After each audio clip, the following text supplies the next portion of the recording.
Amados irmãos e irmãs em Cristo, prezados amigos, senhoras e senhores, este é o irmão Frank falando a vocês do Centro Missionário Internacional em Krefeld, Alemanha. Nós temos esses sermões em diversos países para compartilhar a preciosa palavra de Deus com tantos quantos seja possível. Eu percebo que o tempo da graça começou e também terminará. E eu creio que nós estamos agora muito próximos do retorno de Cristo.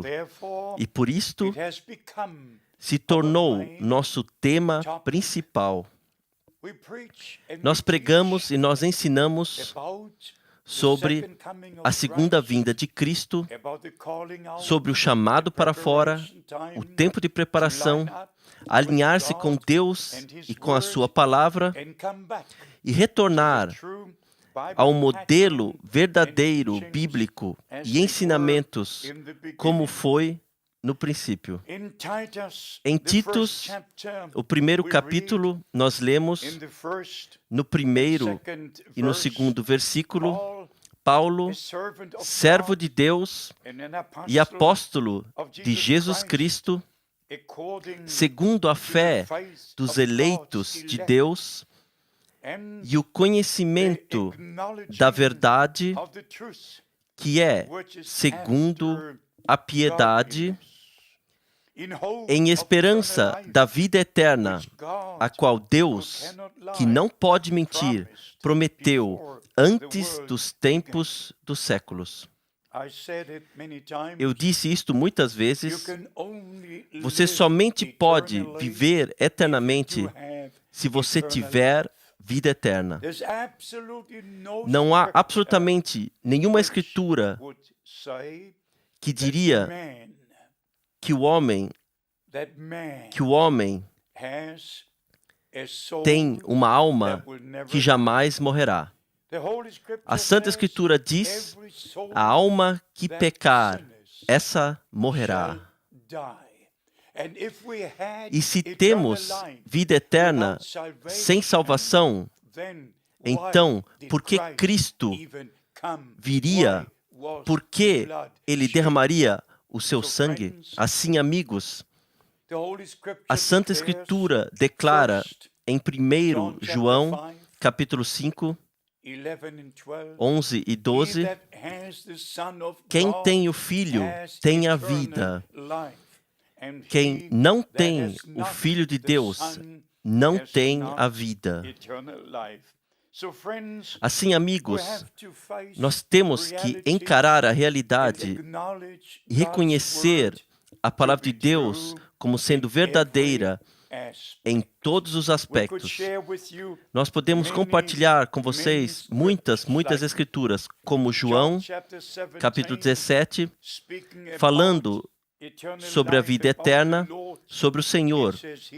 Diz aqui, em João 17, versículo 3, e a vida eterna é esta, que te conheçam a ti só, por único Deus verdadeiro e a Jesus Cristo, a quem enviaste.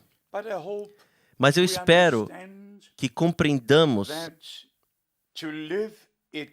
que para viver eternamente, nós temos que receber a vida eterna. Só existe um eterno, que jamais teve começo e jamais terminará. Este é o Todo-Poderoso Deus, que habita na sua plenitude de espírito, luz e vida, através de toda a eternidade.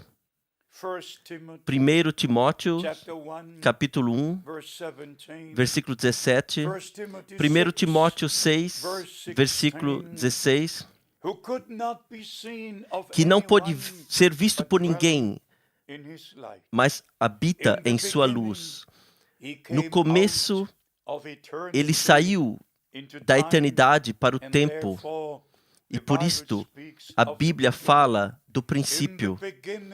No princípio, Deus criou os céus e a terra.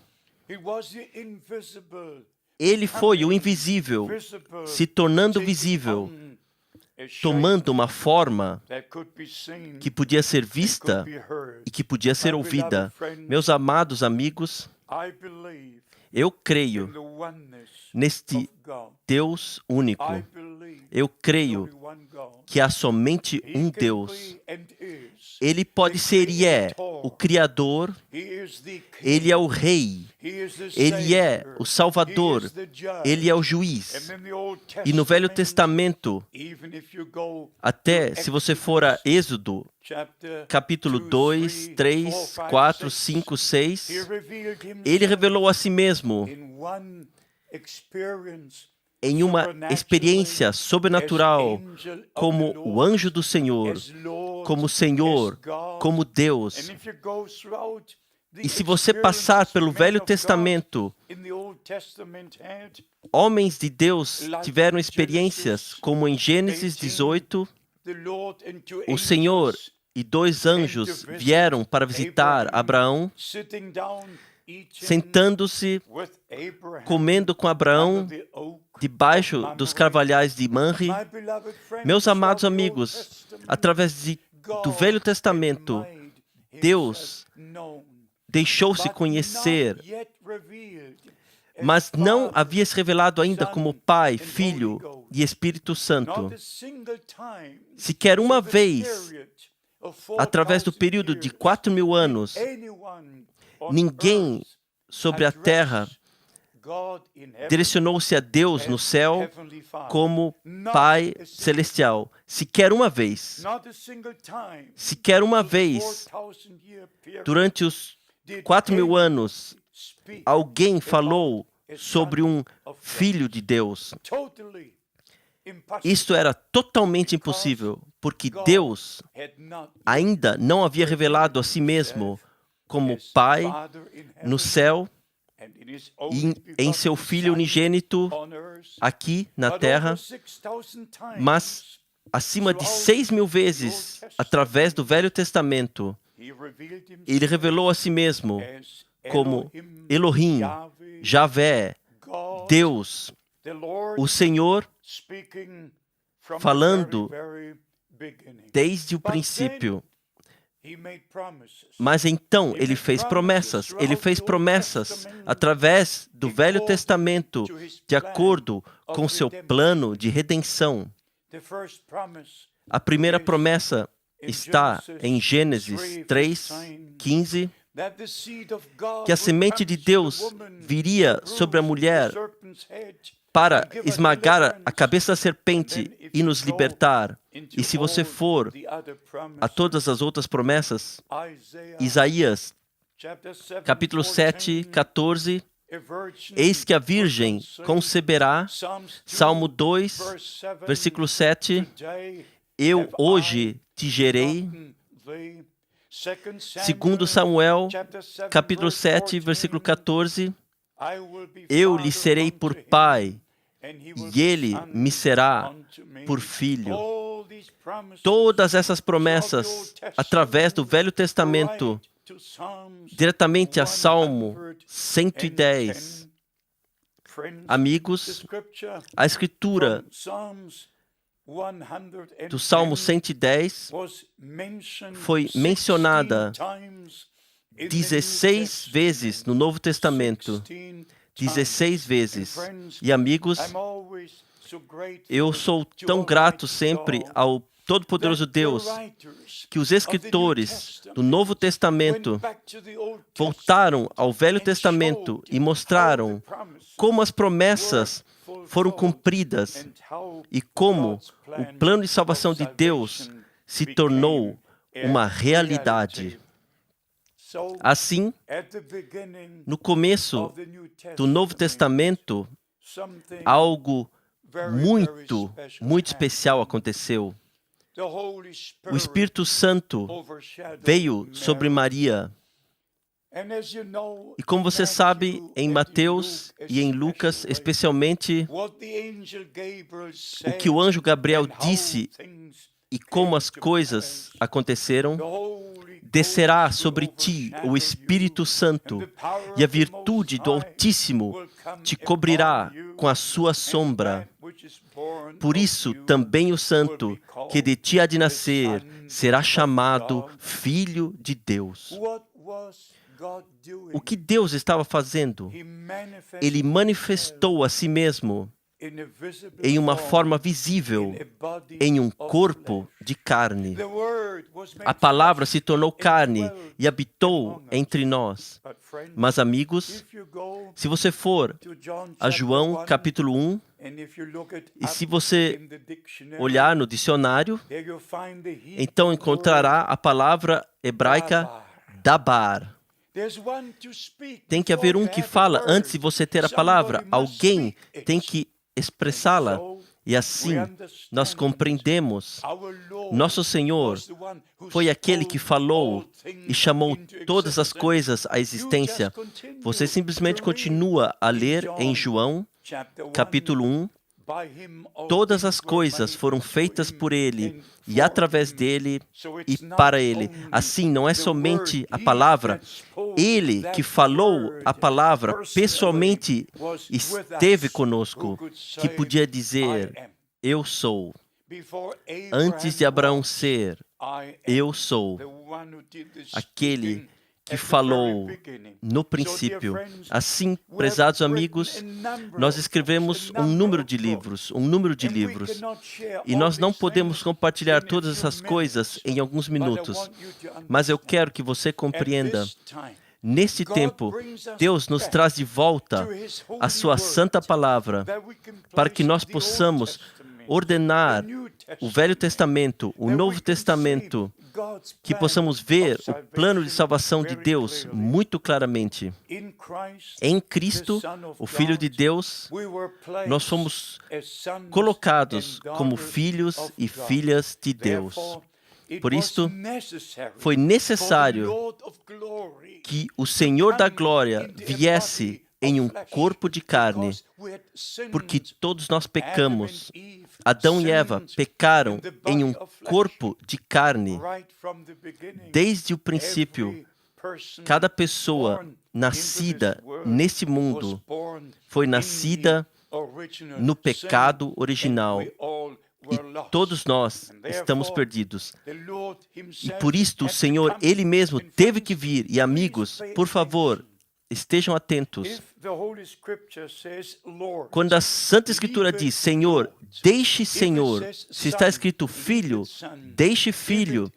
Se está escrito Deus, deixe Deus. Deixe cada palavra assim e como ela está. Porque assim é onde deve estar e como deve estar.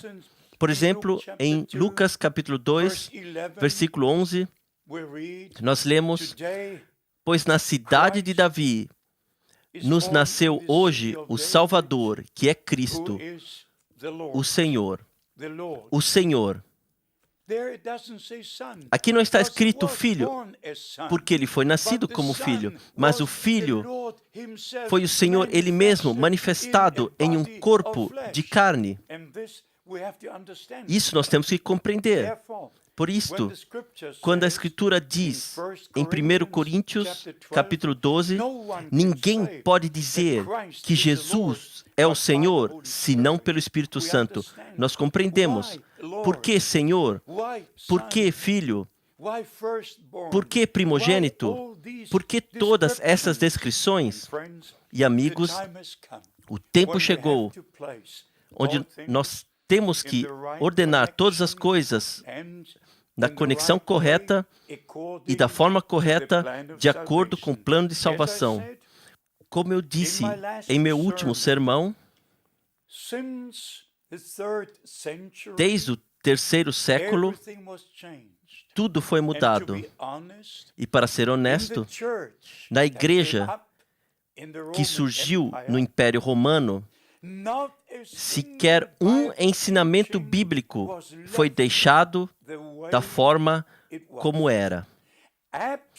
Absolutamente tudo foi mudado. Cada doutrina, cada ação, tudo.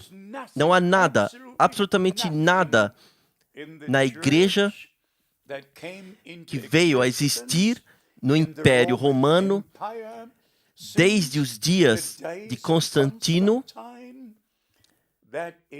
que esteja em concordância com a palavra de Deus. E amigos, eu mostrei na última vez, até especialmente o ensinamento sobre a divindade. Você pode imaginar, por um momento, eles começaram a ensinar Deus o Pai, Deus o Filho, Deus o Espírito Santo. Então eles disseram, Deus, o Pai é eterno, o Filho é eterno, o Espírito Santo é eterno. E fazendo todas essas formulações, para quê?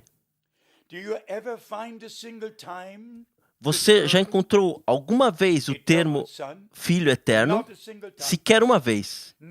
Não uma vez sequer. Não na Bíblia. Você encontra na Santa Escritura o termo Deus, o Filho? Sequer uma vez. Não na palavra de Deus. E amigos, eu lhes digo a verdade. Eu creio de todo o meu coração, de acordo com essa santa palavra de Deus, que o Todo-Poderoso, para a nossa salvação, revelou a si mesmo como nosso Pai no céu, em seu Filho gerado sobre a terra, Emanuel, Deus conosco, nosso Senhor e Salvador, e através do derramamento do Espírito Santo, Deus habita em nós. Deus sobre nós, na paternidade, Deus conosco, em Filho, Deus em nós, através do Espírito Santo. Mas somente há um Deus para sempre e todo sempre. E amigos, cada um na igreja que surgiu no 3º século, quando eles começam cada função, eles dizem no nome do Pai, no nome do Filho, no nome do Espírito Santo. Tal fórmula jamais foi usada nos dias da Bíblia uma vez sequer. É encontrada nenhuma vez na Santa Escritura em alguma ação.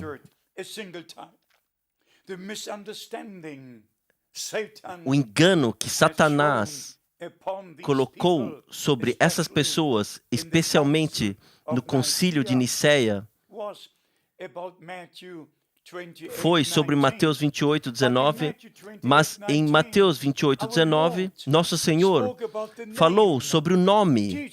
Fazei discípulos de todas as nações, batizando-os em nome do Pai, e do Filho e do Espírito Santo. Qual é o nome no qual a aliança do Novo Testamento foi feita? Você deve chamar o seu nome Jesus. E ele deverá salvar o seu povo dos seus pecados. Pai não é um nome. Pai é o que ele é. Filho é o que ele é. Se você é um pai, esse não é o seu nome. Se você é um filho, mas esse não é o seu nome. Esses são títulos. E o nome no qual Deus revelou a si mesmo e no qual podemos nos aproximar dele como nosso Pai nos céus é o Senhor Jesus Cristo. E por isto, os apóstolos compreenderam a grande ordem missionária. E cada um, seja Pedro em Jerusalém, Filipe na Samária, o apóstolo Paulo em Éfeso, todos batizaram no nome do Senhor Jesus Cristo, em Jerusalém, Samária e em Éfeso.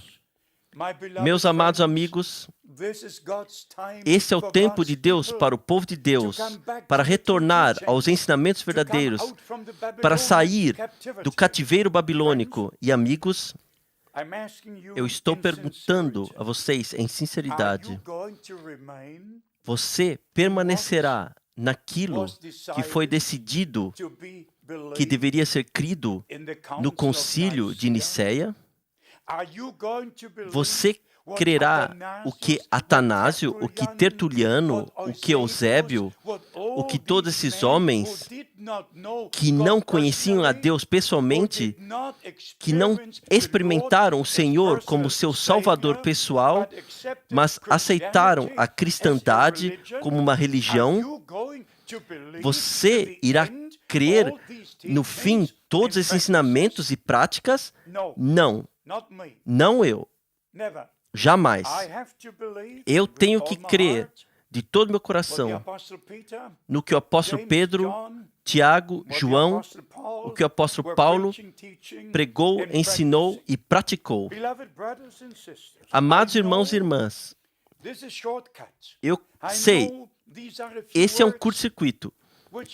Essas são algumas palavras que talvez não possa posicionar no momento, mas, prezados amigos, por favor, compreendam. A mensagem da hora é chamar fora de toda a confusão, de todas as prisões, como nós lemos da última vez de Isaías, capítulo 42 e de Isaías 58. E então nós vamos a 2 Coríntios, capítulo 6, a partir do versículo 14. Por isso, saí do meio deles e apartai-vos, diz o Senhor, e não toqueis nada imundo. Quanto tempo você permanecerá no cativeiro babilônico?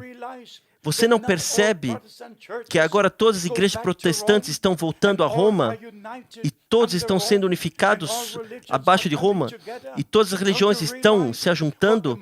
Você não percebe o que é a marca da besta? Você não percebe em que tempo nós estamos vivendo agora? Amigos, eu tenho que dizer estas coisas. Se eu não fizer, eu perguntaria a você, quem fará? Então, prezados amigos, este é o tempo de Deus para te falar a verdade. E como eu disse, o número de vezes também que William Branham, servo de Deus e profeta, foi usado na segunda parte do século XX como um homem enviado por Deus, com a mensagem de Deus para o povo de Deus.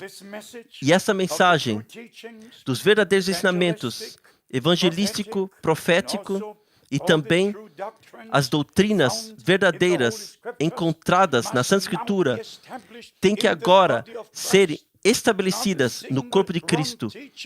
Sequer um ensinamento errado pode permanecer no corpo de Cristo. Tudo tem que ser restaurado como as coisas foram no princípio.